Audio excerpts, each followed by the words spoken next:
Hello, hello, hello! Welcome again to Sobremesa Bakehouse. For today's video, ay ako ang nagyaya. KKB pa ha. Pero in fairness, itong kasama ko ang nagbayad. Sarap pala talaga sa feeling yung nililibre ka, nakakatuwa lang.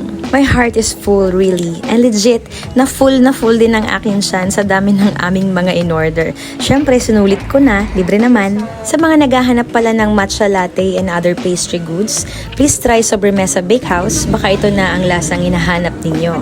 So, balik tayo sa maganda kong kasama ha. Yan, she's Dimple. Yan, may dimples talaga.